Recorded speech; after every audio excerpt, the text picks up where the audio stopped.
This is a relay project. Real Talk starts right now. Here's Ryan Jespersen.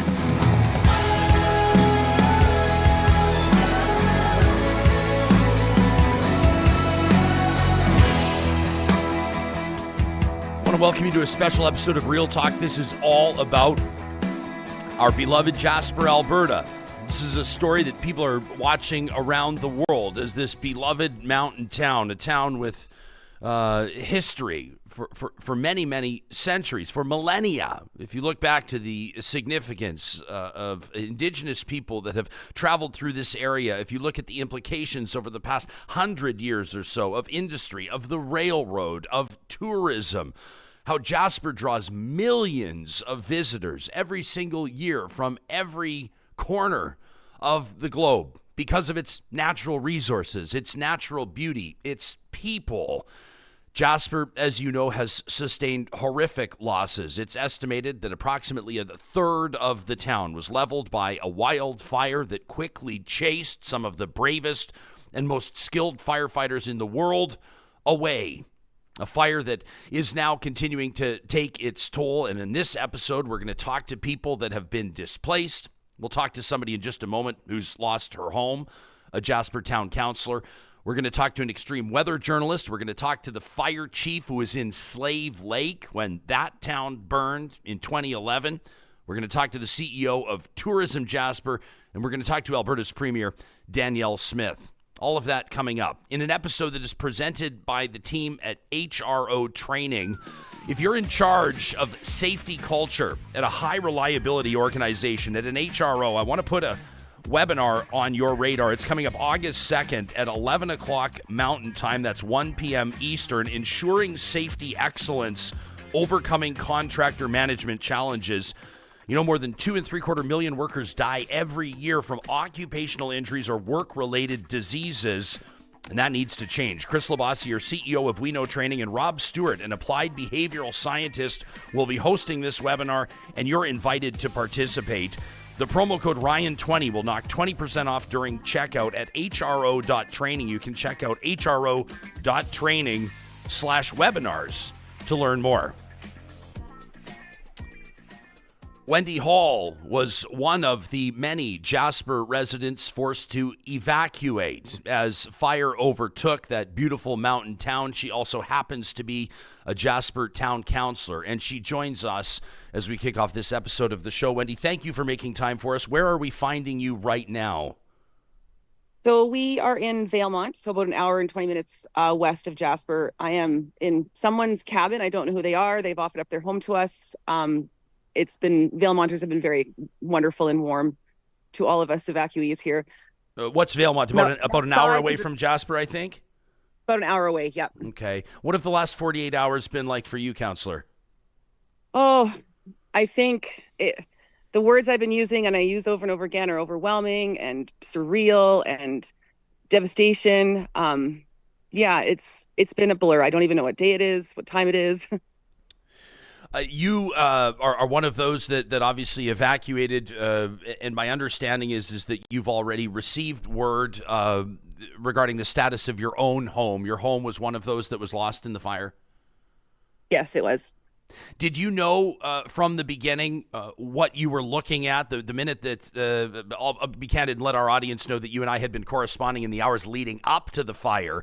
And at that point, I know that a lot of the eyes that were on that fire, a lot of the professionals that were watching that fire believed that ultimately they'd have more time than they did, or the fire that was further away than it was. And then all of a sudden, as is often the case in these circumstances, everything changed. You saw that firsthand.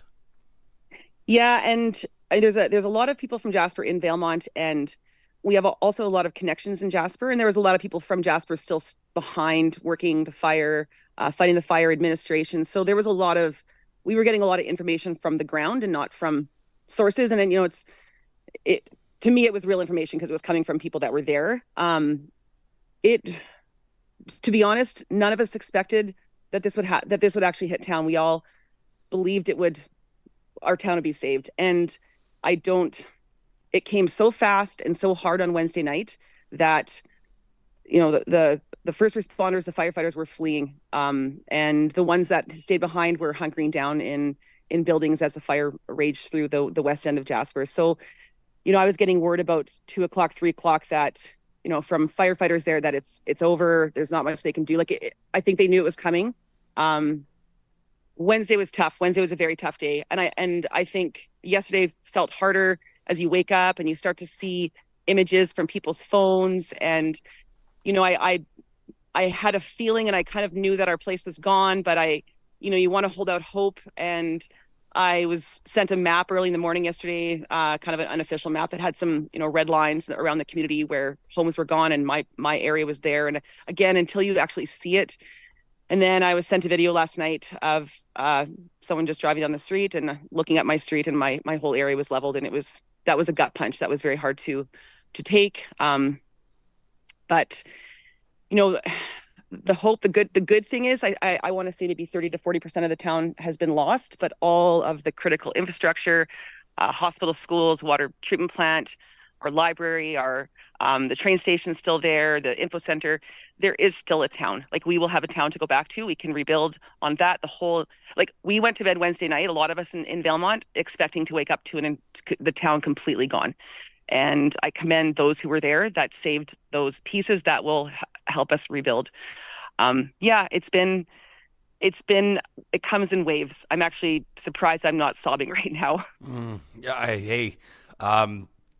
I feel like I'm fighting back tears, and I don't even live in Jasper, but Jasper is so special to so many people. And I know, I speak for our family, but I feel like I speak for millions of Canadians that have shared such special experiences there, that feel a special connection to the region. Obviously for you, this is much more of an acute pain.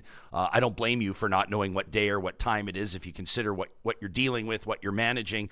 For the average Jasperite, it might feel, and I appreciate the optimism, and I love the optimism, and that's going to be really important. And people that live in Jasper and people that have worked in Jasper need to know that the entire province and the entire country will have their back, and we'll be back out there as soon as we can, and we can't wait to support these businesses. And yes, the town will rebuild, but right now, a lot of people's properties are still smoldering. Right now, a lot of people are making that first phone call or that first email to their insurance adjuster, their insurance provider, and this is all very real. And it's sort of like a raw type of a scenario for these folks, including you, I imagine. What's the information sharing been like? I mean, obviously you're a town councillor. Maybe you have a bit more of a pipeline of information coming to you, but for the average Jasperite that's evacuated right now, what's their experience like as far as you know? Well, I wake up, I do a lot of scrolling on social medias because I think that a lot of people we've all been displaced. We're all over the place. Not everyone's in Valemount, not everyone's in Edmonton. We're everywhere. And I think it helps us connect to our community, because Jasper, it's a community full of people who, the homes are homes. We can replace all that stuff. That stuff's not important. But the community of people, I think we are just desperate to find each other and, comment on each other's posts and love each other's posts and share things. As far as official information, they're still fighting fires in town. They just have not had time to really release what's gone and what's not, because there's still fires, and there's still a threat of fire. It's cooled down a lot yesterday and today, but it's going to get warm on the weekend, and the threat is still there, and there's still buildings burning in town. And I just because your home is up right now, it doesn't mean it will still be up. Again, I know that locals are just really desperate to find out what happened to their homes. And so that's where all the videos and the sharing on the socials are happening. But as far as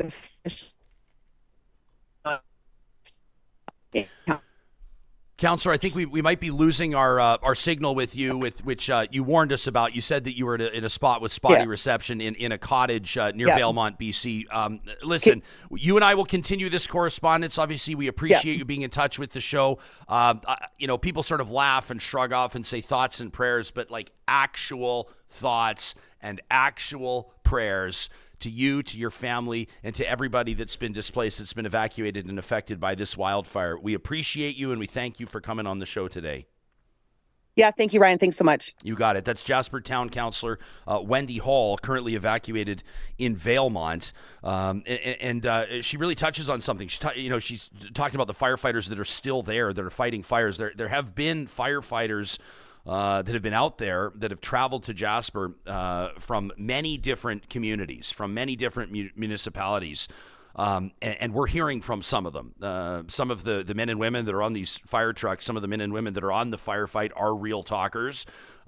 You may have seen some video that we've posted from our social accounts that gives a sense of the devastation in some of the areas of Jasper. To be clear, the entire town is not gone. There have been some praise reports, you might call them. I saw somebody here in our live chat saying, I heard the Athabee is still standing. The Athabee, of course, a beloved live music spot and kind of a legendary hotel in Jasper's downtown. We have an update from some firefighters. I won't say what department they're with. I won't say who they are, but they can, they've told us that based on their experience, this is what they saw as they were there fighting the fire. They say we would estimate a quarter to a third of the town was affected by this fire. The two gas stations west of the A&W, if you know Jasper, this is if you're coming in from the BC side, those two gas stations are gone, said this one firefighter. The gas stations looked like a bomb hit them, as you might expect. Jasper Brewing, John, survived. I know that's a huge, a really sort of an iconic and important spot for Jasperites who gather there and for visitors. Jasper Brewing stands, but 4 to 6 of the shops directly west of Jasper Brewing are gone. The Moline Lodge is gone. That's been owned, family owned for many, many years by the Decor family. Restaurants like the Wicked Cup did not survive. There are entire streets of houses, entire condo complexes. One firefighter said so many hotels are gone. There will be implications for that, obviously, for many different reasons. Number one, for construction workers and for professionals working to rebuild the town. Number two, obviously, the tourism implications. At least one church burned as well. But they say that there's a lot left. Most of the main drag, most of Connaught Drive across from the Via Rail station survived. And they say that everything east of Jasper Brewing, if you know the area, including most of the hotels, all looked safe. The Athabee untouched. This from a firefighter who reported to us, who says that they are proud of all the firefighters that have been working through the night, many of them working on very limited sleep. We appreciate those reports. You can send information to us. Information that we can verify is the information that we'll use, and you know where to find us to talk at ryanjespersen.com. Kyle Brittain is an extreme weather journalist. Kyle works as an independent, but he's had a long career in traditional and mainstream media as well. We look to Kyle when we're looking for insight into how and why these incidents happen. And he's joining us this morning on the show. Kyle, thanks for making time for us. This Jasper fire, a hell of a thing for you. I guess you're never going to say par for the course. You're never going to say maybe that you expect them, but kind of, sort of. Do you expect big events like this every single so-called fire season? Man, it seems to be an increasing, it's happening more and more in the last few years, where we've been seeing more of these real negative interactions with these sort of wildland urban interface fires that have been threatening numerous communities across Western Canada. So, I mean, when I was a firefighter, more than 10 years ago, I was fighting wildland fire on a rapid attack crew, basically from 2010 to 2014 in Northern Alberta. This didn't happen as often. We did have the Slave Lake fire in 2011, and I was working that day as well, but it seems to be becoming more frequent now. So, it's like, wow, this conversation is becoming more kind of front of mind.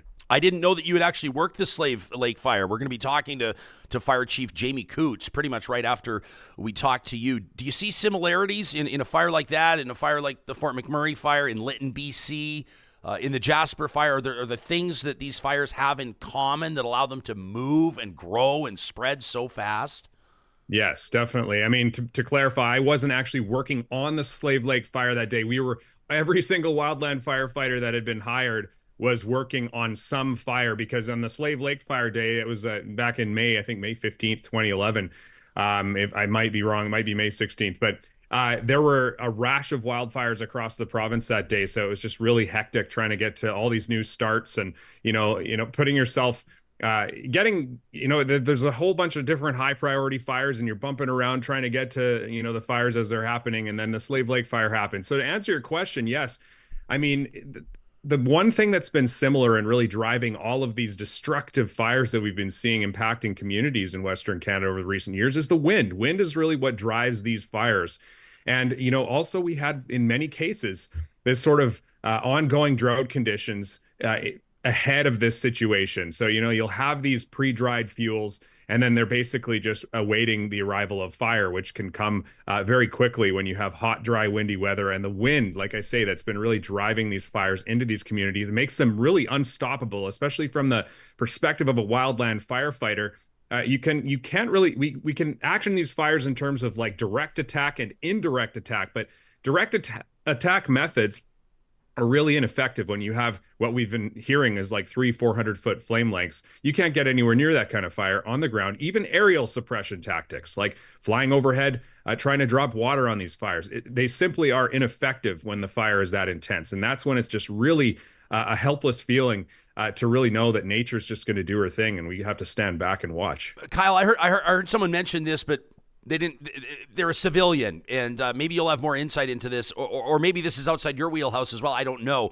Someone suggested to me that air attack options would have been limited in Jasper due to the geography of the region, the mountain cover, the fact that Jasper's in a valley, that you can't fly water bombers right over the town. Is that something that would sound accurate to you? I'm just curious to know. Yeah, I mean, there's lots of reasons why aircraft may struggle to fly in those environments, possibly due to lack of visibility.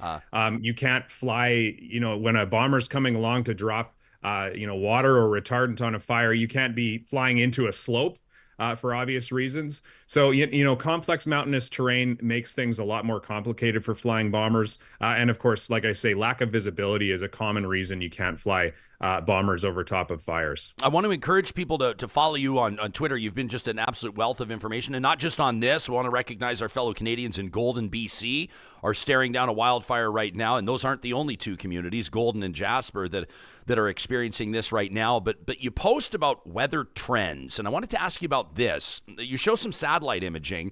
Your handle on Twitter, Bad Weather Kyle. You talked to us about how the Jasper fire was so intense that it was generating its own thunderstorm with lightning detected south of Hinton. That's almost an hour away. Can you explain this to us and why that's so significant? Yeah, so this is just a sign of extreme fire behavior at the surface. And we've seen pictures that were leaked on social media with these just gigantic smoke plumes in the valley. That's just a really strong convective column. It just means that there's incredible amounts of heat being released with these continuous crown fires. And the atmosphere and the environment there was favorable for these smoke columns to get really, really tall, such that they get high enough that they can actually start to create precipitation particles inside that smoke plume. And you get what's called a pyrocumulonimbus. This is literally just a fire-generated thunderstorm. And when you have these clouds growing to such depths, you can generate lightning. And often that lightning will occur several kilometers downwind of the fire. But we've seen this in several cases where sometimes these pyrocumulonimbus clouds can generate lightning strikes that start more fires many kilometers downwind of the main fire. I don't think that actually happened that day, but the Fort McMurray fire was another case where we had intense fire behavior ongoing on the surface that generated its own fire-generated thunderstorm. So again, I was just thinking, wow, like this is just repeating itself here. It's a sign that there's just intense fire behavior at the surface. And again, that's what we heard from reporters who were there, rather wildland fire crews or structure firefighters that were there. They were talking about what they were seeing. It was just incredible. Well, we've got an email. We're going to read some emails from audience members later on in the show. And one fellow is writing in and he's talking about if something like this happened 10 years ago. And I'll get to that later on in the show. But are you seeing changes? You've got experience as a weather journalist. You've got experience as a wildland firefighter. Is it worse now than 10 years ago or 20 years ago? Or is this all just the same and we have short memories and we forget that this kind of stuff's been happening throughout human history? I think a lot of people, civilians like me, are talking about this. That's a really good question and quite complex. And there's definitely better people to ask about that than myself. But from what I see as a weather journalist and my own kind of personal research on this matters, yes, wildfire is something that's occurred in these western forests. These are largely fire-dependent forests. Like in Jasper, these are pine forests. Pine trees require the heat of extreme fire to open the serotinous cones so that the forest can regenerate. So, wildfires have occurred on these landscapes throughout millennia, right? Since the last ice age, basically. But, in terms of whether or not this is increasing, I think part of that is, we've had destructive wildfires that have been highly impactful to people in the past as well. But part of the reason is that we've got population growth over time. We're building more into the forest. We're living more in the forest. We're recreating more in the forest. It's inevitable that we're going to be having more negative interactions with wildfire with time. So it could be the case that we're seeing more negative interactions in that sense. But there has certainly been something ongoing in the last so here in Western Canada, most people will kind of notice this sort of uptick in the amount of smoke that we've been dealing with since sort of 2017, 2018, 2021, 2023, and now 2024.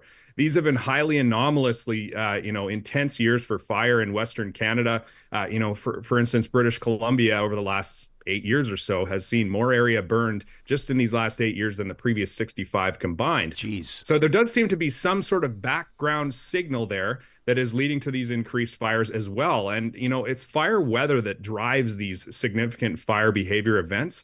There could be some sort of, a lot of people bring up the discussion of climate change, and this is a good discussion to have. That's always the background signal, though. This sudden ramping up in fire behavior that we've been seeing in Western Canada could also be due to some things that we call internal climate variability. There could be some sort of anomalous decadal thing ongoing right now, like the Dirty 30s. It was an anomalous period in time where it was just hot and dry, abnormally hot and dry. Maybe something like that. This is just my personal opinion, but maybe something like this is ongoing in the last few years or so. Maybe it's just going to be like a 10 years of really horrible fire conditions. We've seen, there's certain specific sea surface temperature patterns in different parts of the world. And when they come together in a certain kind of combination, sometimes, drought becomes more likely in certain parts of the world, like in North America. And of course, we need to have, drought is really what makes these fires more likely. And then the incredible amounts of fire weather that we've been having, hot, dry, windy weather.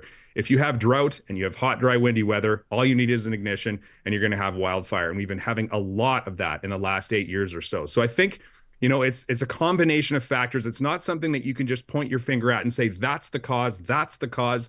It's a complex discussion.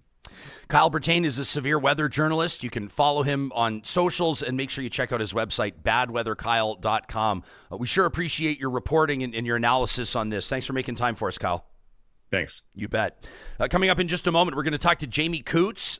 He's a fire chief in the city of Chestermere, Alberta. He was the chief in Slave Lake when that town burned, and I'm sure he's got a take on forest management. That in just a second. We'll be talking to Alberta's Premier in about 20 minutes. This episode is happening with the support of Real Talk partners like our friends at Friesen Brothers, who do have a location in Hinton, Alberta, about 45 minutes outside of Jasper. And of course, we've heard directly from Friesen Brothers thinking very much about their neighbors in Jasper and receiving them in Hinton right now. You can expect a warm welcome at Friesen Brothers Hinton and at all of their locations across the province. Friesen Brothers, since inception, has always been about family.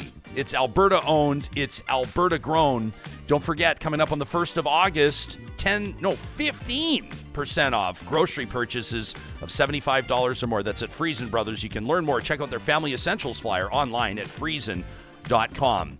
Our friends at Complete Care Restoration, I had a chance to speak with a couple of them yesterday. For more than 25 years, they've been restoring properties and rebuilding peace of mind. They are already getting set to go in Jasper, Alberta. Professional property restoration services based out of Edmonton, ready to respond 24/7. When disaster strikes, heaven forbid, Complete Care Restoration is there ready to respond. You can find them online. Learn more about the emergency services they have available by visiting completecarerestoration.ca. At Athabasca University, there's a reason why tens of thousands of Canadians go to AU for their post-secondary experience, and that's because there is a very real AU advantage. Athabasca University is Canada's open university with world-class accredited online degrees and courses designed so you can complete your education whenever and wherever it works for you. Learn more about how to apply, how to transfer into AU, and even how to qualify for financial aid and awards by visiting them online today at athabascau.ca. Jamie Coutts is a longtime firefighter, fire chief. He's currently the fire chief for the city of Chestermere, just outside Calgary. He was the chief in Slave Lake when that town experienced a horrendous wildfire. He's also a consultant with Seahawk, working with fire departments to evaluate and fix problems within their systems. We're grateful that Chief Coutts is making time for us this morning. Welcome to the show. Thank you for this. Hey, thanks for having me. So you see this fire roar into Jasper and start inflicting its fury, and I would imagine it takes you back to 2011. Oh, for sure. Yeah, it makes you really nervous. Nervous for them, nervous for what's to come, and also really sad. Sad for the people, sad for the program, sad it's happening. Yeah, same as me. I just feel like I've just been punched in the gut repeatedly, and you see this video of the devastation that the town has sustained, and while we know that towns will rebuild, Slave Lake rebuilt, Fort McMurray rebuilt, it's of little comfort, little solace to people in the immediate time frame, in the right now. What do you remember about 2011 when that fire ripped into Slave Lake? Did you see similarities with this one? Yeah, for sure. I think that, the thing that we haven't learned still, I don't know why, is the fire is coming, period, right? The weather changes and it's coming. And so why aren't we getting bigger, faster, and being ready for it, right? So when those big wind-driven fires come, it's going to hit those communities, and you got to be ready for that. What does getting ready look like to you, Chief? What would it have looked like in Jasper? All the resources that they call after it's too late, being there before it needs to be there, right? So instead of firefighters getting calls from 7 until 10 o'clock at night and having to drive through the night and get there, be tired, work through dangerous situations, have that there before this fire. They had time, right? And so I'm sad about that. I'm sad they didn't react faster. And you've seen different times where it's gotten huge and then the fire's 20 kilometers away. This one, it was close. Well, we had to have more vehicles there. We had to have more structural protection there. Can I ask you about mitigation or like forest management? There's these beautiful communities in our part of the world, in particular in the boreal forest, but we see in the national parks. People like to see the big forests. People like to see the big trees. People get sensitive when you start, rolling out fire management, when you start cutting these trees down, when you start building these fire barriers, so to speak. But in your opinion, how should our forests be managed? How should communities like Jasper be prepared for this? I do know that for a number of years, this has been happening. They have been cutting. They have been clearing. Obviously, I don't know how effective that was in what's just happened here, but what do you think the mindset and the practice needs to look like? This one is a no-win, right? If you cut down too many trees, people are on you. If you don't cut down enough, this happens. And so you have to have that negotiation. Each person on their own property, what am I willing to cut down and what am I willing to change? And then, the government. So in this case, it's 3 times as bad because you've got, the federal, provincial, and municipal governments all trying to have a say in what's going on. And so to me, people forget in these windstorms, the embers are going to come. They're fast, they're furious.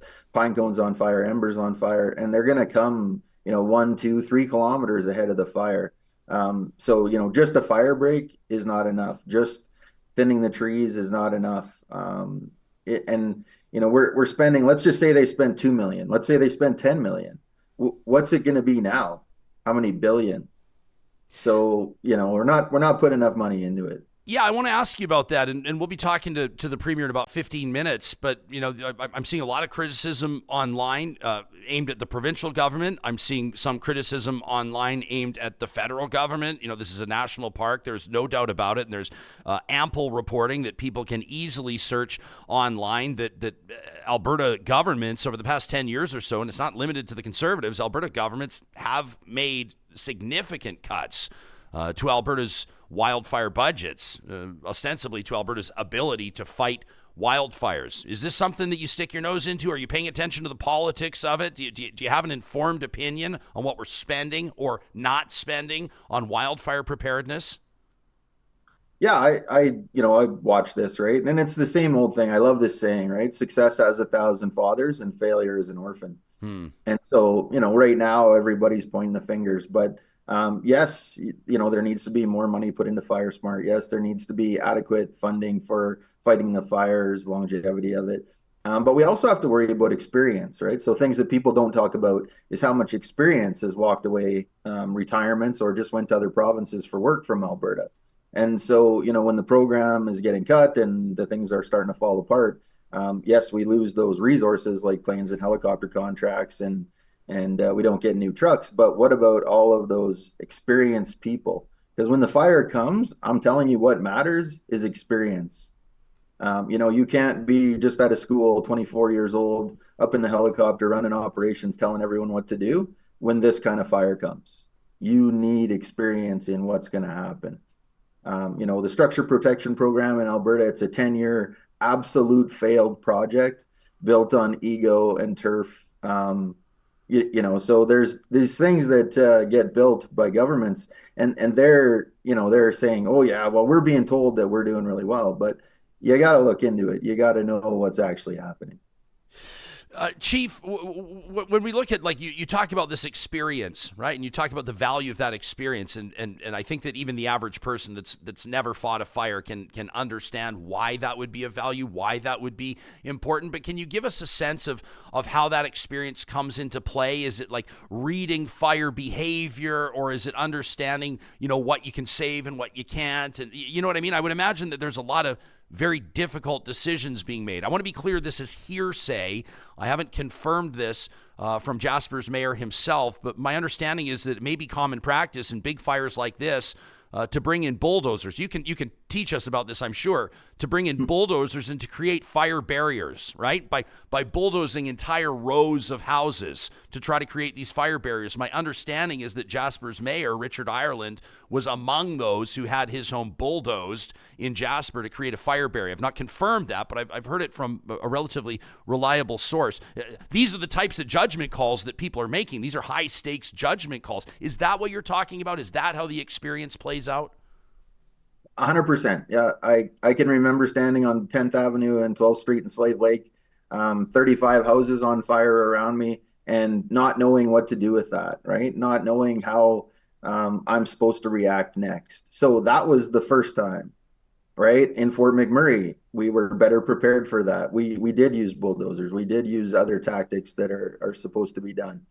And then it moves on. There's plenty of other smaller communities and First Nation lands that have been burnt as well, that aren't getting the press that these three big ones get.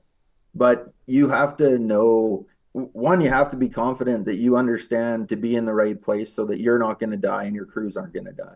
So you need experience, know what that feels like when that ember shower comes in, when those 100 houses are on fire. Where should we be? Where shouldn't we be?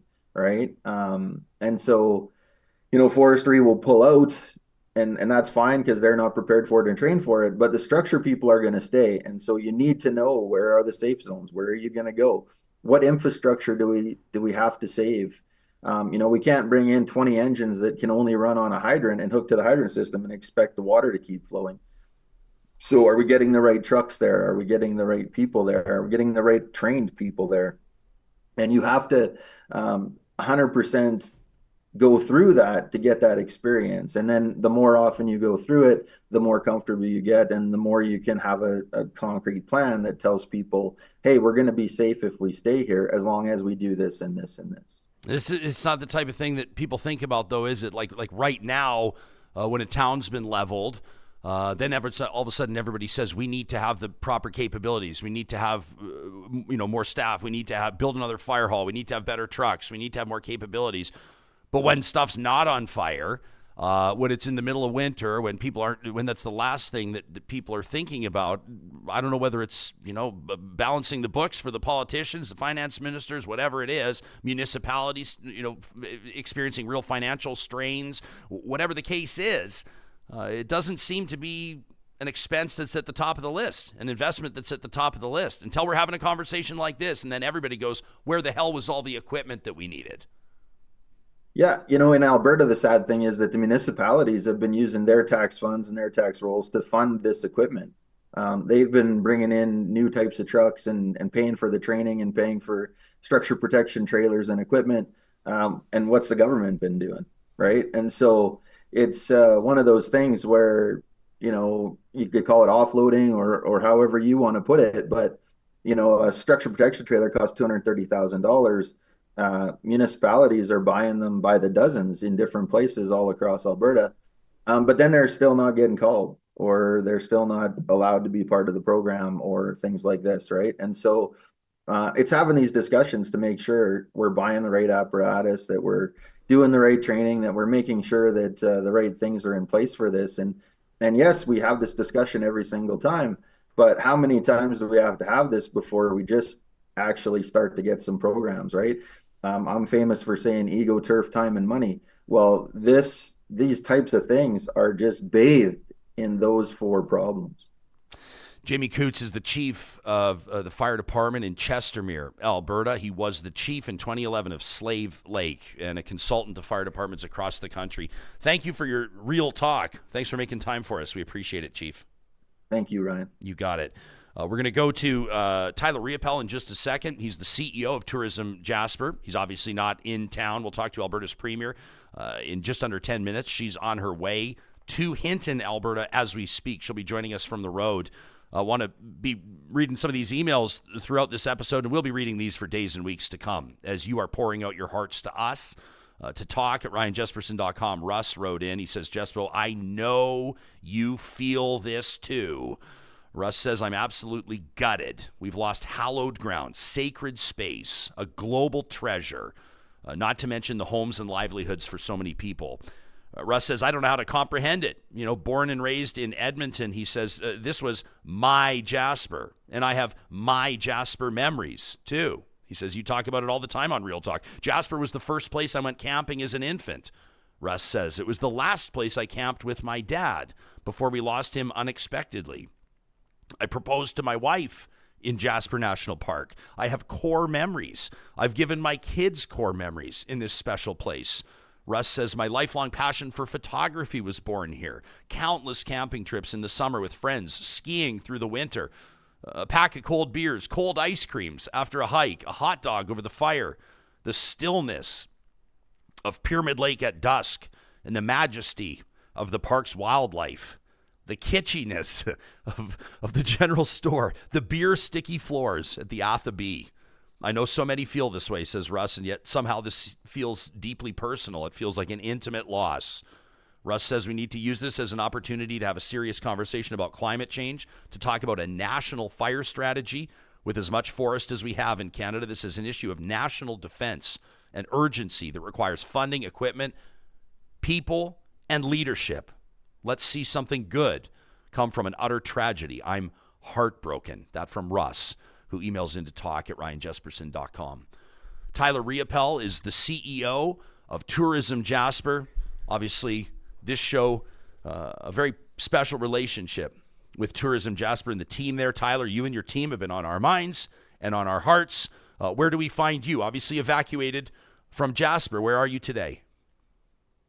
I've landed in the Edmonton area, and I've been very fortunate to have friends and family that I can set up shop with for the foreseeable future, and sort of keep working and then looking forward to what the future holds for us. I know you're a proud Jasperite, and I know that you're very proud of the work that you and your team can do there to promote this and to remind people around the world of what a beautiful tourist destination this is. But let's talk about the personal side of this. Where's your head at right now? How are you feeling right now? Well, I mean, listening to some of those comments you were just reading, tough not to get emotional about that. I mean, I know that you're a professional and you do this all the time. For us, it's a little tougher, so I'm going to try not to get choked up. But that's just it. I mean, Jasper is a special place for so many people, Albertans, Canadians, people from around the world, and we all have such incredible memories. And I'm one of 5,000 people who are lucky enough to live in the community and be part of that community. And so to say that this has been a difficult week is probably an understatement. We were talking to Councillor Hall, to Wendy Hall off the top of the episode here, and she was just sort of trying to bring us up to speed on how the information is being shared. But we recognize that in any scenario like this, evacuees oftentimes aren't plugged in on a regular basis to news outlets. A lot of people may be looking to this episode, to this show for insights and into what's happening. A number of those evacuated, I mean, 25,000 people evacuated out of Jasper. Jasper's population is about 20% of that. My understanding, it's about 5,000 people. Last I checked, which means that there were obviously a lot of visitors evacuated as well. In the immediate short term, is there an official message, or is there anything that evacuees need to know about, that hoteliers need to know about, people involved in the hospitality industry? Obviously, this is something that's going to take a few years to sort out, but in the immediate time frame, what do people need to know in that context? I wish I had a good answer for you right now. I mean, this is still a very, very real situation, and there are hundreds of people who are in our community defending it and still working on a very, very large and very angry fire. And so, we're not through that yet, and we don't actually know the full impact on our community. And there's lots of information out there. There's lots of resources in an age of connectivity where we can access so many different tools and share so much information. It's really hard sometimes to decipher what's real and what's not. And so we're really focused right now on the official channels from Parks Canada and the municipality of Jasper that are providing accurate information about the situation and sharing it as they can. And so for us, we're tucking in behind that. We're trying to let the good people, the brave people who are doing such incredible work, we're trying to let them have space. We're trying to let them do that. And we're starting in the background to start talking about what the future is and what we can do for rebuilding our community when it's safe to do so. Yeah, I got to be honest. I feel like I have to ask you a couple of those questions. But like we said, there's still firefighters that are working in the town right now. So it's obviously far too soon to start talking about some of this stuff. We do know, and I know that you and I sure agree on this, with about 35 million other people across the country, that Jasper is one of the most special and wonderful places across the land. And it has been an international destination for decades and decades. And Jasper will bounce back from this. This is a pain, though, that people are feeling. I tweeted a video yesterday, and the comments on that video, Tyler, are from around the world. People are commenting on that video from around the world, and that really, really says something about this remarkable place. Yeah, like I say again, I feel so fortunate that I get to live there, and I feel so fortunate to be part of that community. And that community it will be around. We will rebuild. What that looks like, I guess, again, I don't know. But, people are not going to give up on Jasper. We know it's a critical piece of the Alberta tourism economy and Canada's tourism economy. And so, there'll be support that comes to that. It'll look different for a while, probably a long while. But for us, we'll be back and better than ever. Amen. When the time is right, we can't wait to get back out there. And I'm going to give you a big bear hug. First thing we do.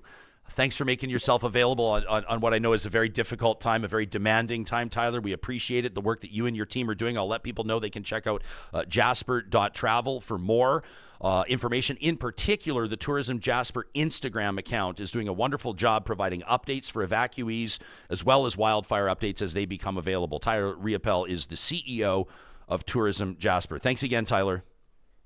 Appreciate it, Ryan. Thank you for everything. You bet. Alberta's Premier Danielle Smith will join us in just a couple of moments. I wanted to get to this. This is from Cyrus. Johnny Cyrus wrote in, "Ode to Jasper," reads the subject line, to talk at ryanjespersen.com. Says, "Real talk team like you and many others." He wrote this Thursday. He wrote this about 12 hours ago. He says, "I'm sitting down to dinner with a heavy heart when I see news that the fires had reached the town of Jasper.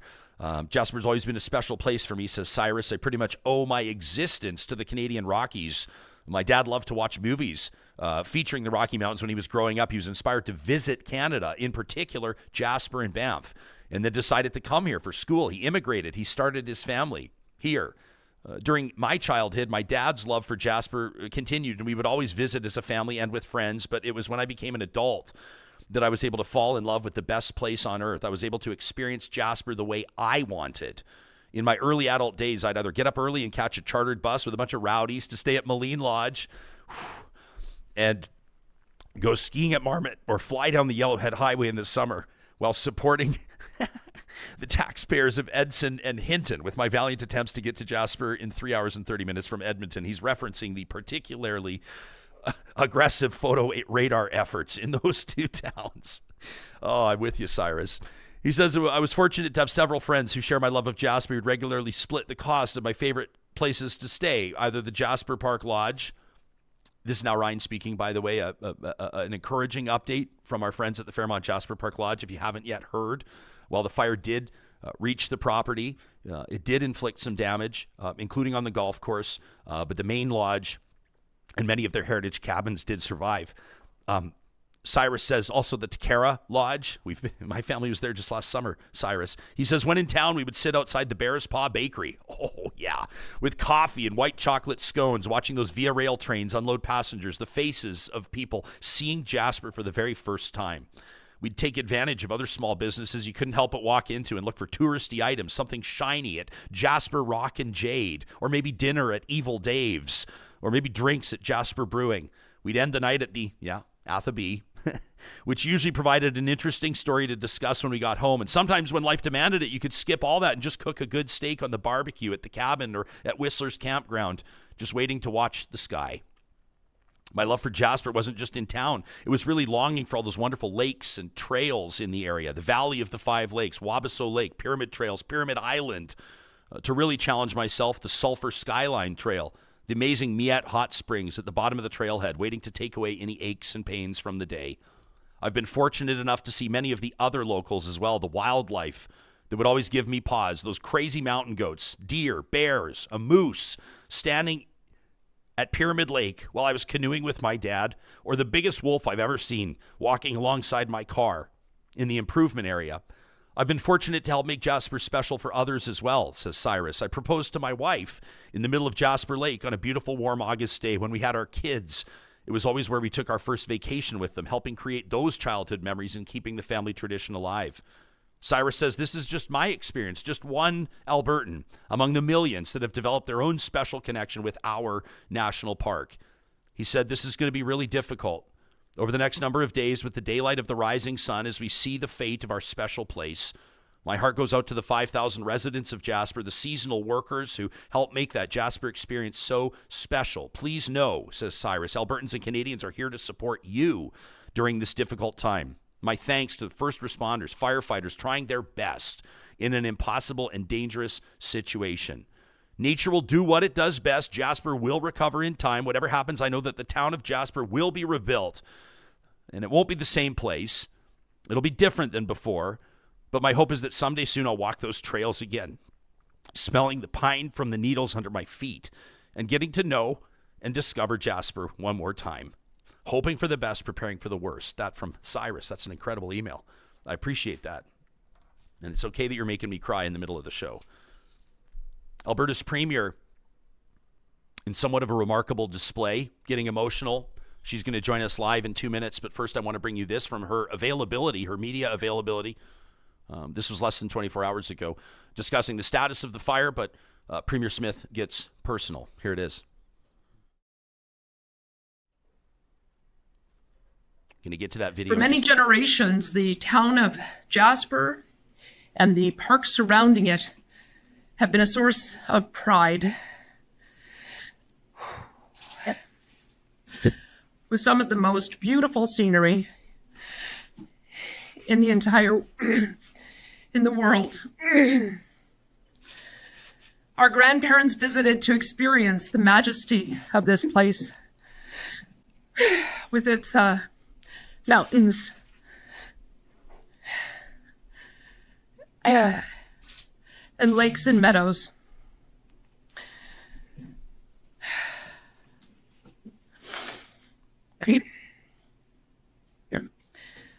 They took our parents, who then took us. This special spot that they'd spent time in as children. And now we take our own kids and our own loved ones and visitors from around the world to feel that same feeling that you get. With your first glimpse of the mountains on the horizon,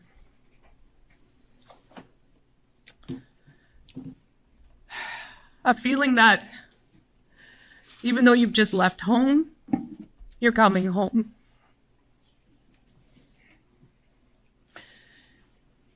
And so although those of us who experience Jasper as visitors can't imagine what it feels like to be a Jasperite right now, we share the sense of loss with all of those who live in the town, who care for it, and who have helped build it.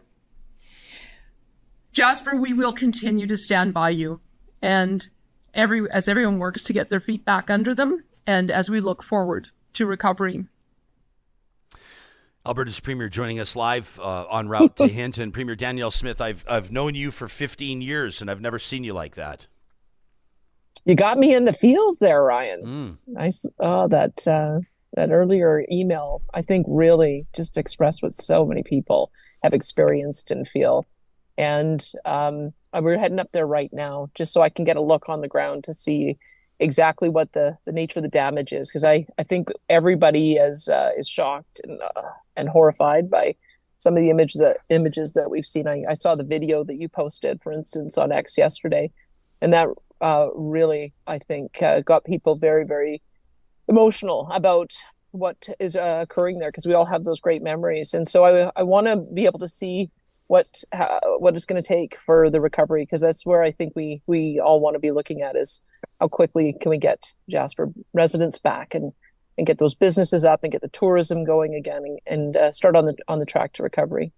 I know that Travis has just jumped into our YouTube live chat. He's kicked in $10 to our super chat. He says, I just want to thank you for the guests today. He says, I know that our province will come together to help Jasperites. He goes, do you know any reputable place we can donate to help? I mean, obviously, I know that people can always donate to the Red Cross. Is there something that the province is doing to, I know that there are a lot of people that just go, how can we help? What role does the province play in that? Well, I would say the Red Cross is a good place to donate. One of the things, they always get out on the ground initially. They're already helping us out. But one of the things they do is they act as a bit of an aggregator. So it's a very easy place to donate. And then from there, we have often worked out agreements with them for how we can match donations. The federal government did that last time as well. And then we can assist in identifying the groups on the ground that are really the ones that are going to do a lot of that rebuilding work. So I would say they started their appeal yesterday on July 25th.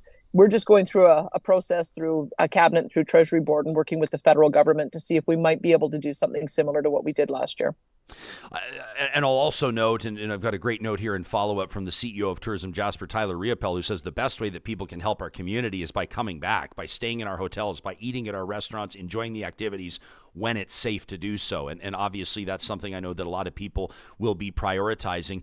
There seems to be some confusion among members of the public over who's calling the shots, who's in charge. I know that there's been a lot of criticism leveled on social media platforms at your government, at the UCP. I've seen some people want to lay this at the feet of the Prime Minister. This is a national park. Can you clarify for us who's calling the shots, who's making the decisions, and maybe how the different levels of government are working together in a crisis like this? Yeah, sure. Parks Canada is the lead agency on anything to do with the federal parks. They've had that power since the national parks were established. And even if you go back to our resource transfer agreement in the 1930s, it says that the federal land is controlled by the federal government through their federal agency, Parks Canada. They immediately created a unified command with the municipality of Jasper. And then we have been providing support. So anything, we've let them know that we have equipment available. We've let them know we've got firefighters available. And anything that they have asked for, we have provided. We did ask yesterday, and I spoke to the Prime Minister, spoke to Dominic LeBlanc, Intergovernmental Affairs Minister. I spoke to Chrystia Freeland as well, Finance Minister, and Harjit Sajjan, who's public safety. He was in town, and we're actually going to be meeting him at Hinton at the EOC. I asked for unified command so that we can be embedded in the decision-making process, not only now through the rest of the firefight, but also through recovery, so that we can do more to build the infrastructure out, get the permits approved, and get rebuilding underway. And they've agreed to all of that. So I'm very pleased to see that. It takes about 24 to 36 hours to do the command change. And so sometime through the course of the day, as our officials get up to speed, we'll be in unified command from now until we get through the recovery. So I'm very pleased with that, because there's a lot of work that will need to be done in the after period, but everybody is working together on that. I know the mayor as well is taking a trip up right now with Harjit Sajjan, and all of us will meet at the Emergency Operations Center in Hinton at 11 o'clock. And then it looks like we'll be able to do a tour together in the town of Jasper. And I'll do a scrum afterwards with the media that are there to let them know what I've seen, and to just be able to give some clarity on what the recovery is going to look like. I'll let people know that Mayor Ireland, because of those meetings that you just told the audience about, that's why he's not talking to us today. We'll be speaking with him next week, of course. It's been widely reported, Trina Moyles, who's a journalist and a former wildfire lookout, a Tower resident. What a summer job that must have been. She's joined us on the show before. In May of last year, she wrote for the Globe and Mail about how Alberta had one of the best wildfire programs in the world, and how budget cuts in prognostication that feels like a punch to the gut. Budget cuts have left the province at risk. These are not budget cuts limited to Conservatives, but they've been consistent over the past decade or so. Is Alberta going to get serious about spending more, investing more on wildfire preparedness? What does something like this do to you? Oh, last year was, I think, a wake-up call for everyone. We had 2 million hectares burned, and we learned some things through the process of that. So my Forestry and Parks Minister, Todd Loewen, was very effective in getting a 50% increase to his budget this year. So we're up to 155 million now, which is the highest that we've had historically. And I asked him if he needs any more. There's a couple of other pieces of equipment that he thinks he needs. We will be ordering more water bombers. You've seen in the out years, as we're working with de Havilland, that we're placing an order with de Havilland for, I believe it's 5 or 6 water bombers. So we're in process on getting that the equipment that we need. What I like about what Todd did last year, what he learned last year, was that we now use drones with infrared. We use helicopters with night vision so that we can see the lay of the land in the evening, so that we can do precision drops of our firefighting teams and be able to pick them up and move them so that they can be most effective. We do a lot more work on fire guards. We bring in the dozers, and so the dozers create the fire guards, and that acts as a buffer as the fire is approaching us. We do night firefighting, which is really important, because the flames come down and it's a lot easier to douse. And we're a lot more proactive in trying to douse a fire as soon as it starts, because it's when they grow completely out of control that you end up with a wall of flame. And I have to say, I don't know that there was anything anyone could have done once we got to the point in Jasper where you've got flames that are 300 feet high, and it's forming a wall coming to the town with embers flying through the air. It moved it, I think, 5 kilometers in 30 minutes. So I think in this particular case, it was a confluence of factors, a lot of fuel, a lot of wind, a lot of dryness, not a lot of moisture. And I don't know that there's anything anyone could have done in this particular case to stop it when it was moving that fast. One firefighter told us that in town at one point, the fire was moving 15 meters per minute. If you try to put that into perspective and realize that the fire is moving a meter every 4 seconds, that is a fast-moving fire. It's hard to imagine. We talked to Chief Jamie Coutts, who I didn't actually realize he left. He's gone from Chestermere's Fire Department about 3 weeks ago, but he was the chief in Slave Lake back in 2011 when that town burned, and he had sort of a scathing indictment of how municipalities, in his estimation, are taking on some of the big costs for some of the equipment that they need to protect these structures, these big trailers. He was telling us about $250,000 a piece. He says these municipalities are taking on those costs.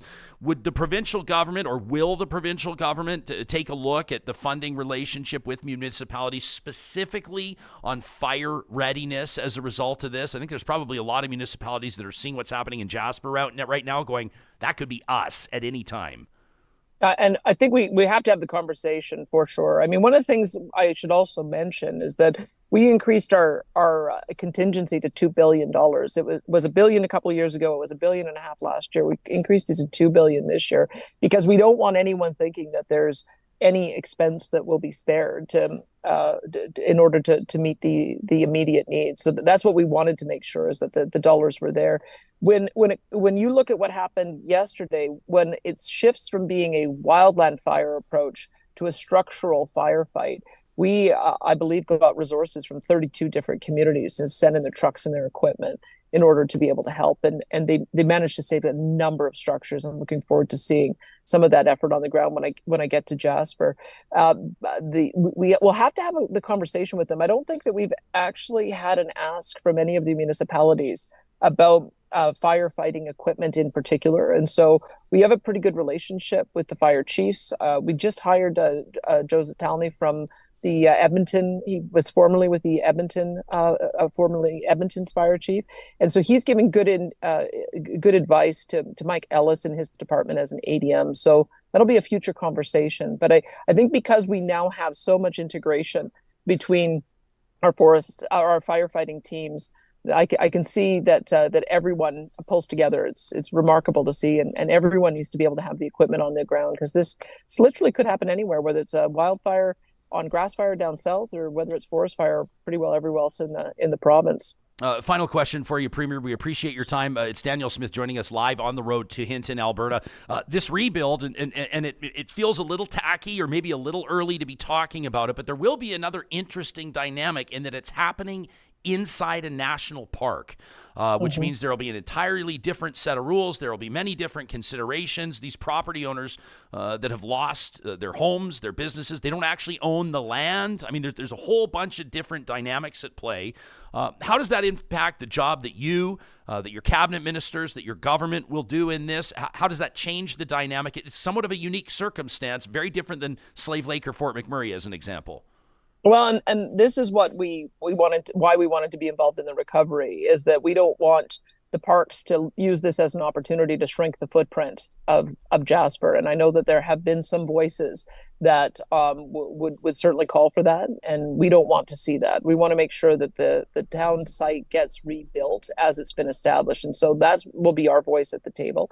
In some ways, we may be able. I hope we've learned something from Fort McMurray and from Slave Lake, and in some ways it could accelerate our ability to begin rebuilding, because if the land is owned by a single landowner, the federal government, then they are able to bring in a developer to clear the land out of all of the debris and begin to rebuild the infrastructure. So do that across the entire block, and then be able to have the homeowners come in and build on top.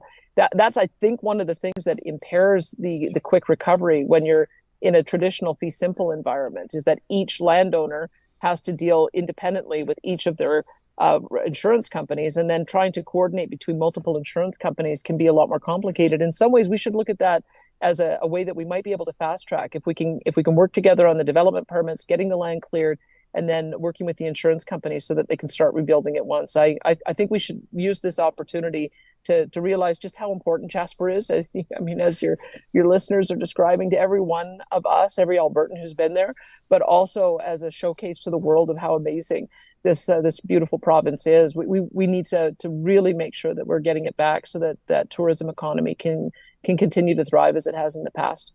That's Premier Danielle Smith joining us live from the road en route to Hinton, Alberta. Thanks for doing this. We appreciate it. You bet. My pleasure. Thanks, Jess. But yeah. Thanks, Ryan. Yeah, you got it. I think the Premier just about called me Jespo, but that's okay. Like I said, well, doesn't everyone? Well, and I've had to stop calling her Danielle. She's the Premier, but like I said, we worked together for many years. In radio, in television, and I had never seen her. I'd never seen her with her heart on her sleeve like she was in that media availability yesterday. Yeah. And I just, I know, and let me just say, like the elephant in there. There's, politics is a crazy business to be in. Yeah. Because the people that support you will go to the wall they'll run through walls for you, and the people that oppose you politically, ideologically, or otherwise. and politicians across the spectrum will experience this. The cynicism and the criticism is of a magnitude that is hard to wrap your mind around. And I just want to say this, I want to address something. I saw a trend online. I saw two trends when Danielle Smith, and I'll say, like, I feel like I know her well.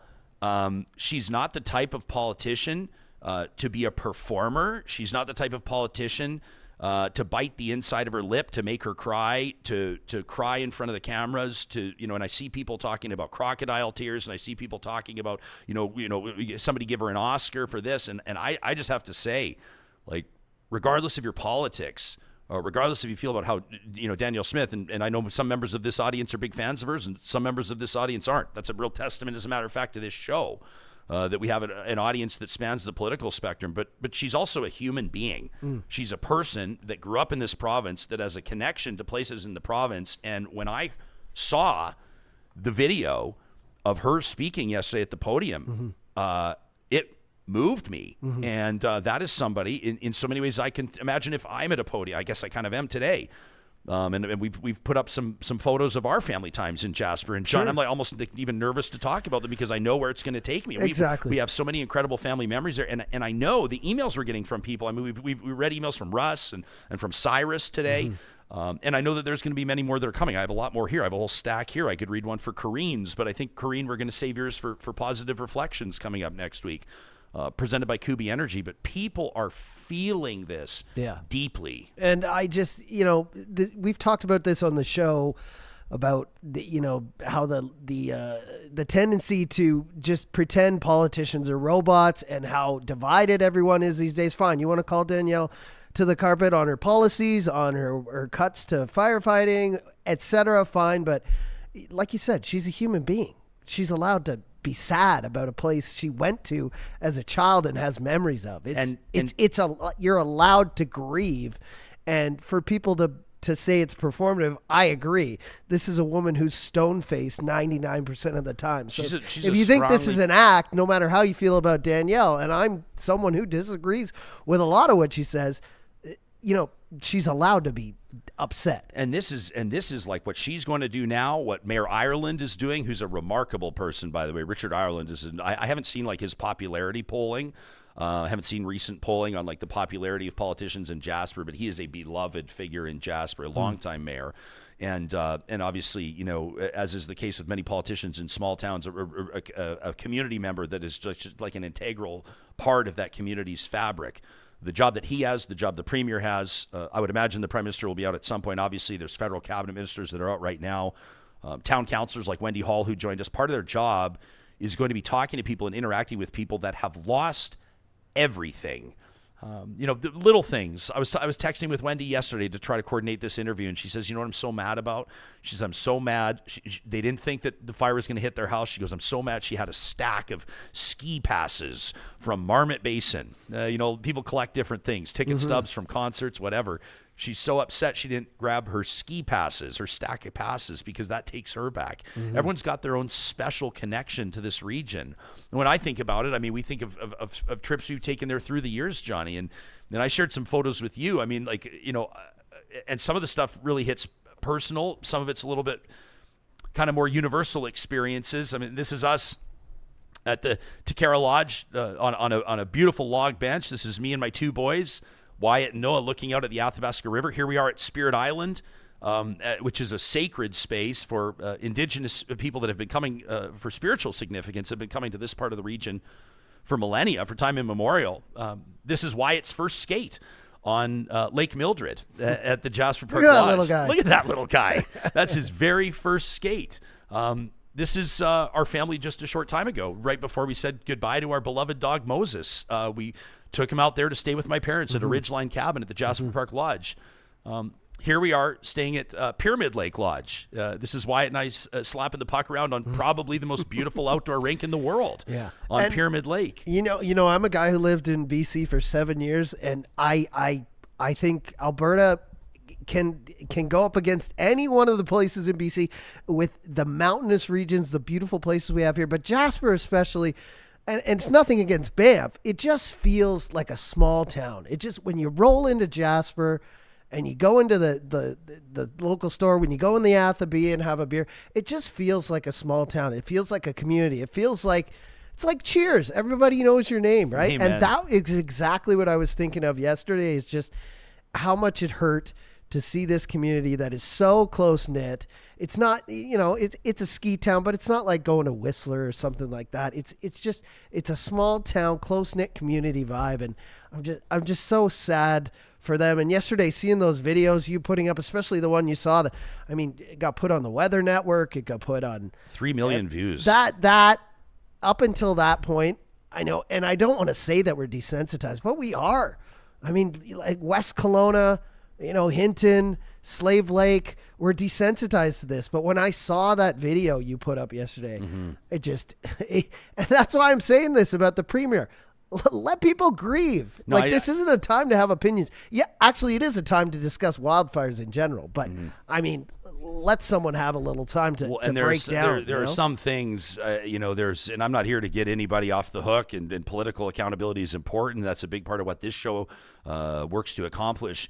But there are other circumstances where, I saw some people online, it just almost comes across as unhinged, talking about like the province wasn't ready for this. This fire roared in and they want to lay it at the feet of a politician, whoever it is. Like I said to her, to her face in this interview, like a lot of people want to blame this on Danielle Smith. I see people that want to blame this fire on Justin Trudeau. Like, Danielle Smith and Justin Trudeau are not quarterbacking the actual firefight. No. These are experienced wildland firefighters. These are some of the best firefighters in the world. And a shout out, Edmonton International Airport posting yesterday photos of they're bringing in dozens of firefighters from Mexico. They're bringing in more and more firefighters because we need to be able to put more human beings out there to hit this thing. And this is some of the hardest work in the world. I mean, these men and women that are out there with shovels and chainsaws, and it is not glamorous work. It's incredibly taxing and demanding work. But some of the most experienced and skilled wildland fire managers and firefighters, captains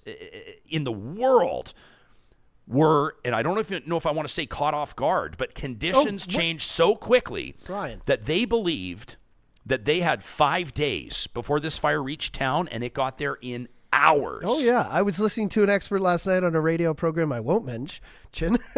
But, and basically, the expert was saying this was impossible to stop. I mean, you just heard moving a meter every 4 seconds. Can you imagine? There's not the drought, the week of just extreme heat we had here in the province. It is getting harder and harder, and the guy said almost impossible, even when you know the summer's coming, when you know a heat wave is coming, to stop these things. They're unstoppable. Yeah, absolutely. I want to tell you about some of the conversations I had yesterday. A very unique experience yesterday, and I want to tell you about that in just a quick second. But first, I want to remind you that shows like this, important shows like this, do not happen without the support of Real Talk partners like our friends at California Closets. In particular, and this is a family-owned business out of the province of Alberta, and they're doing custom designs and installs across the province. It all starts with a free design consultation, and that's where you can check in with their team. In particular, the designers that have experience in understanding how you can make the most of your budget and absolutely transform your space. We've seen it firsthand. We hired California Closets, I think 10 years ago, and that investment has paid off every single year. We absolutely love what they did in our family room, in our primary bedroom, beautiful walk-in closet for Carrie. They helped us get organized. They can do the same for you. That consultation is free. You can book it today at californiaclosets.ca. And we want to give a shout out to our friends at Kubi Renewable Energy as well. They're helping Canadians, in particular in Western Canada, go green by decreasing their carbon footprint, going solar. They are doing installs on cabins, cottages. They're doing them on barns. They're doing them on convention centers, office towers, light industrial buildings. You name it, Kubi does it. Oh, and by the way, they're hiring. If you've got your ticket, an electrician, you're an apprentice, you're in sales, office management, HR, you name it. If you live in or are open to living in Kamloops, Lethbridge, Calgary, or Edmonton, Kubi wants to hear from you. You can check out the careers link at kubienergy.ca. I appreciate some of the comments here online. I love this. I saw this from Randy, who said, where was it, Randy? He says, all I know is my family and my company are going to help the shit out of Jasper as much as we can when that town is open for business again. I see some people here. Ben says, my wife was talking last night about maybe going to Jasper and supporting businesses there in August, if we're allowed to go. Ben, I love that you guys are having that conversation around the family dinner table. It's way too soon to talk about when Jasper may be able to welcome people back. We have family plans to be out there for the Labor Day weekend. We don't know if that's going to be possible. We don't know if that's going to happen. But I'll tell you, if they are able to welcome people back to the park, if the accommodations are ready, if the businesses can sustain and absorb that influx of visitors again, this is going to be incredibly important for a lot of businesses. These are small businesses, Johnny. And I know you describe Jasper as a ski town, because obviously it is. But in a somewhat strange bit of irony, Jasper actually slows down in the winter. The summer is Jasper's high season. And this is when visitors are coming from around the world. You have to book, in some circumstances, weeks or months in advance to get accommodations. The hiking trails that Cyrus was detailing in his email, some of those trails are some of the world's best. And so you know that these months, like from a revenue standpoint, from an earnings standpoint for these businesses, like June to October is so important for those businesses. And obviously, sure, there will be some insurance for these businesses, but there will be some businesses, I hate to say it. I don't remember who in our live chat pointed this out, and you're absolutely correct. Someone earlier in the show, when I said to Chief, I said to Chief, I said, Chief Coutts, Slave Lake rebuilt, Fort McMurray rebuilt, and someone wrote and said Lytton, BC has not rebuilt, and that's a fact. Yeah, that's a fact. Just a handful of homes and businesses have been rebuilt in that town. I'm not forecasting that for Jasper, but I'm just saying, with big revenue interruptions and with big life events like this, there will be businesses that are not back. And that's just one of the many tragedies here. And I'm seeing people say that on various posts everywhere. Oh, insurance takes care of this. Does insurance put, the piece of wood over your house that said home sweet home that your grandpa built? Like, insurance does a lot for businesses and homes and whatever, but it's never the same. Yeah. It is never the same. And I was just looking at that this morning. I was like, oh, Lytton, yeah, that was a while ago. They must. It's not like the city is back up and running. No, well, check this out. So Yvette Brand is a journalist for CBC, and I'll reference Yvette's reporting. This was just on June 30th of this year. 3 years. So this was like, what was this, 7 weeks ago that Yvette posted this story at cbc.ca. 3 years and $239 million in recovery funding later, and Lytton still hasn't rebuilt. It's just a parking lot. I want to be clear. We're not saying this is going to happen in Jasper, but we're just saying that sometimes these major events can have and do have, obviously, a devastating impact on the community. And that's something that we want to keep front in mind. Right now, my heart is full seeing people on social media. Like, we heard it from Councillor Hall out of the gates today. Where are you? She goes, I'm at someone's cabin. I don't know who it is. Just somebody that opened this up for evacuees. That's amazing. These are the people, and I hope it's not a thankless. Allow us to be among those that are thanking every single one of you that are opening up your homes right now. I saw a guy opening up pasture. He says we can accommodate horses. A lot of people are trying to get horses out of there. There was an incredible effort. I don't know if you saw this. People rounding up dozens of horses in and around Jasper, getting them out of there on trailers. It's just amazing things that are happening. I've been trying to keep the tears at bay, thinking about the wildlife. I did read an encouraging report. Obviously, nobody knows the toll yet, but apparently bears in particular are very good at getting away from wildfire. Bears have kind of an innate sense where they typically inherently instinctively move away from wildfire. I think all animals in general know when danger's coming. You have to imagine that as fast as it's going. Some of them and have a lot none. of them with newborn. Yeah. I can't think about that stuff too much, or else it just really starts to hurt. But we saw Kyle's footage, Kyle Brittain from a year and a half ago, where literally rabbits, other animals just running around aimlessly in the fire. Right? It's chaos. Yeah. So the day before we're talking about this, yesterday, I was hosting an event. It's called the Skyline QS Golf Tournament. And it's a fundraiser. It's a huge fundraiser. They raised an incredible amount of money for Food Banks Alberta. And there was a very unique vibe, a very unique feel to the tournament. Number one, because Food Banks Alberta, this is an organization, and for those of you like Travis in our live chat that are asking where can you funnel donations, where's a reputable place you can donate, I would also recommend Food Banks Alberta. There's the big city food banks that do amazing and very important work. But there's food banks in a lot of the smaller communities, like Jasper, like communities even smaller than that. I mean, just at random naming, Fox Creek, Alberta, some of these smaller communities, Eckville, Alberta, where people are experiencing poverty or interruptions in their family income or what have you. Food insecurity is what they're experiencing. And that's where Food Banks Alberta steps in, and they can allocate funding to these different communities. And there were representatives, board members from Food Banks Alberta at the golf tournament yesterday saying basically, a lot of the money, if not all of the money that we're raising today is going to be going to the people in Jasper that desperately need the help. I mean, sometimes, you're leaving with the clothes on your back. People are fleeing these communities on a few moments' notice, and they've got nothing. And so this tournament is supporting Food Banks Alberta, but here's the thing. Skyline QS is a company associated with that works with, they do surveying, they do damage assessments. They're basically controllers, and they work with insurance companies and insurance adjusters in disasters like this.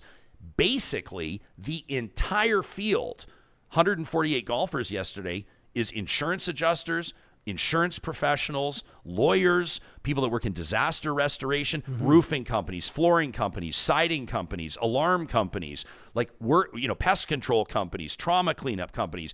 Everybody I was talking to was so preoccupied, everybody trying to socialize and gather together on the golf course, but you could feel it. You could feel it in the air that everybody there was, number one, I guess, having their hearts broken like everyone else, but two, these are the professionals that work on these jobs. These are the people. One guy, I don't know if he wants his name used, one of the guys in my group had to leave us after 9 holes. He goes, I'm sorry, I got to get back to the office. Like, he told me he is an insurance adjuster. He owns a company, okay?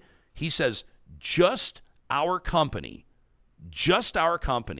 has received 300 claims for residences and 100 claims for commercial structures from one insurer in Jasper already. In the first 12 hours, they had received 400 claims. So these people are getting ready to go to work. And there's going to be a lot of people that are working, number one, obviously in the firefight, number two, in the demolition, number three, in the cleanup, and then number four, in the rebuild. This is going to take thousands of people to make it happen, and it will happen. But this is going to be a rebuild effort where, as other community members can tell you from elsewhere in Western Canada and for around the world in communities that have experienced this, sometimes as the news cycle moves fast, we don't ever forget about these communities. But all of a sudden, the next big story comes along, right? The next big story grabs our attention. The next big crisis happens. And what we need to remember in a circumstance like this is the people of Jasper, the businesses of Jasper that will need our support and our investment, our empathy and otherwise, over the next days, weeks, months, and years. And that's something that we'll be proud to foster as a community here on Real Talk, and that I know that many of you will as well.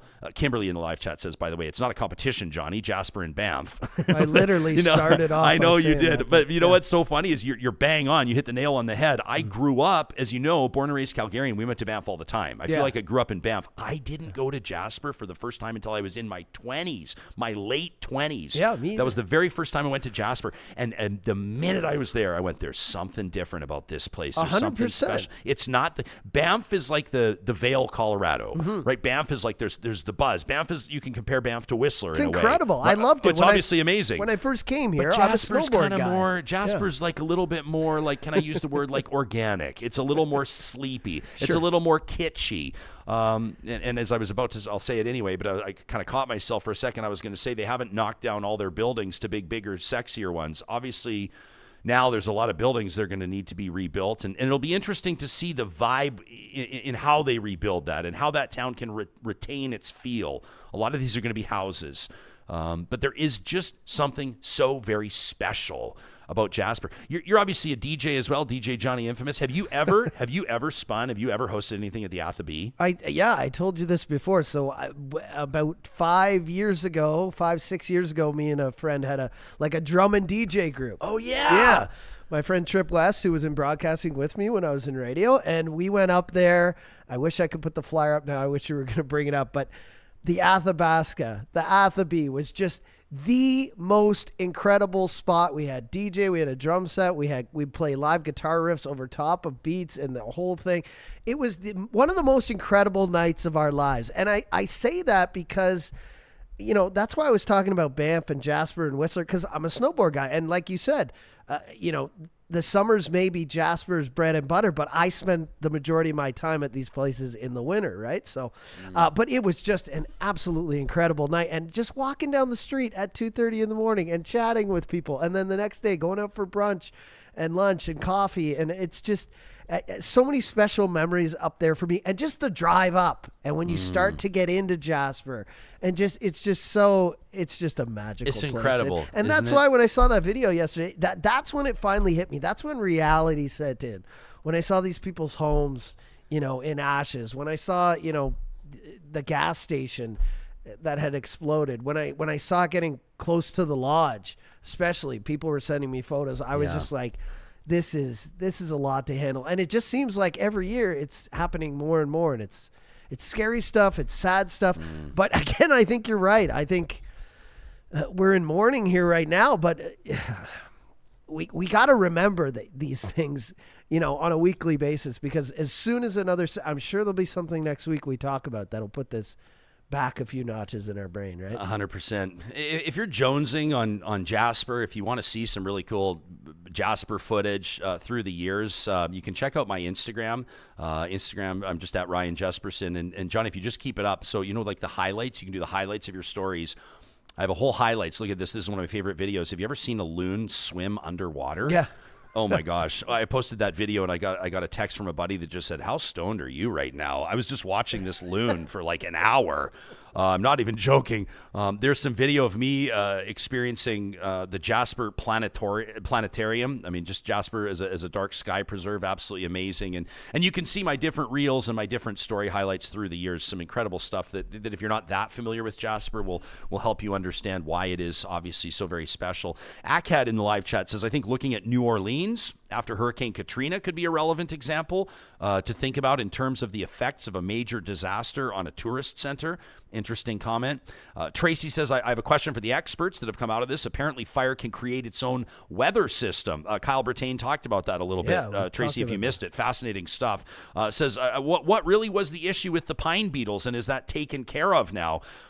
Politicians, and there's record of this. I saw Brian Lilly, the conservative commentator on this, tweeting about it yesterday. There has been some criticism, or at least the conservatives looking to hold the Fed's feet to the fire on the issue around fire susceptibility that had been created with the mountain pine beetle, creating so much deadfall, killing so many trees in Jasper National Park and elsewhere, that it was looked at as a tinderbox. I'm not a wildfire expert. I'm certainly not a forestry management expert, but that is something people will be paying attention to for sure. Tracy, what I do know from talking to the experts is the only thing that's really going to hammer those pine beetles is sustained temperatures of 40 below. So you need like a week straight of 40 below in those areas to really kill off those mountain pine beetles. Alberta Girl is saying the biggest part of firefighting is prevention.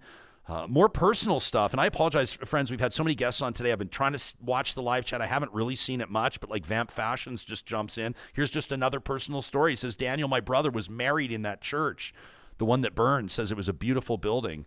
Sure was. How many clients have reached out to me in the last 48 hours? Oh no. Getting married in a month and a half there. Oh, no. Getting married in December around the holidays there, and I don't have any answers for them. Yeah, no, it's and this is something where obviously this show will act as an information source for you as best we can. We'll stay on top of these stories, but you know what we're best suited for here on this show, and that is the analysis. That is the why. That is asking the questions around this. How did this happen? Why did this happen? How do we prevent this from happening again? And then, of course, the human angle. If you're evacuated from Jasper, we know that there's a ton of Real Talkers in Jasper. We love you, we appreciate you, and we're here for you. Talk@RyanJespersen.com is where you can reach us. You never know how you might connect with a Real Talker, with a fellow community member, just by reaching out, and you can lean on Real Talk. We take this story personally. We can't help it. This is a story that in a place that means a great deal to us. Now, this feels kind of strange. This feels kind of weird. As we wrap up Real Talk every single week, you know what we do. It's a promotion called the Flamethrower, right? And it's presented by our friends. Sometimes you got to laugh. At the DQs of Northwest Edmonton and Sherwood Park, amazing sponsors with big hearts. Those are Alberta-owned businesses, and I know that they're thinking about their friends in Jasper as well.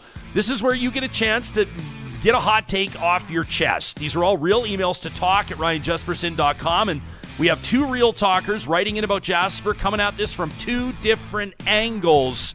This is a Jasper Wildfire edition of the Flamethrower.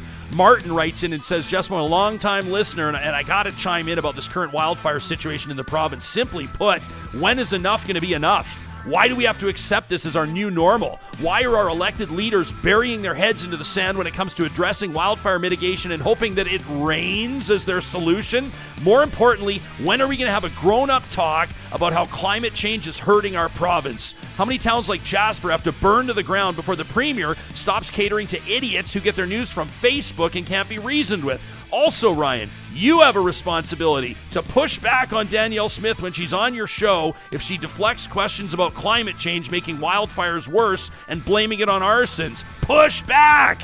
You and I were just watching that clip the other day where I pushed back and pushed back and pushed back last year. But Martin will take your point. You're speaking with passion and we appreciate it. Martin says this is becoming Alberta or Canada's version of mass shootings in the States. We can't do anything about this because the bad guys will get guns anyway. But here we are, like, we can't do anything about climate change because wildfires will still happen anyway. And before anyone says this is no time to politicize this issue, Martin says this is the exact time to politicize it, because then it's forgotten until it happens next time. He says mass shootings are now normalized in the States. Why are we normalizing smoky summers here like it's something we should expect? That from Martin.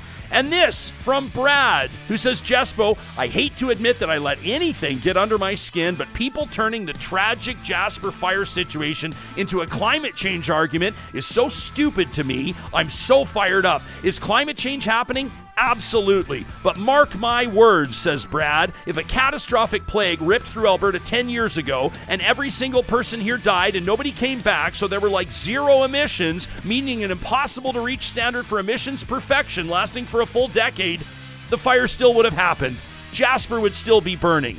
Big changes in how we get and use energy take significant time to implement, and anybody thinking that if we would have just installed more solar panels, this wouldn't have happened, needs to give their head a shake. We make the smallest minuscule contribution to global emissions, and while that doesn't mean we shouldn't improve things as we update our infrastructure to do so, waving your finger at Albertans as if any change we could have made would have changed anything here in the slightest, like we personally caused this fire, is in incredibly poor taste. People are hurting. Let them grieve. That from Brad. You can send us an email. Fire up your flamethrower to talk@RyanJespersen.com. It is proudly presented by the DQs, family owned in Palisades, Nemeo, Newcastle, Westmount, and in Sherwood Park on Baseline Road. Thanks for being a part of this episode. A shout out to our fellow Canadians that are in Jasper right now, that have been evacuated from Jasper, and that will be returning to Jasper as soon as it's safe to do so. We love you. We appreciate you. We're proud of you being a part of this community, and we'll talk to you again soon.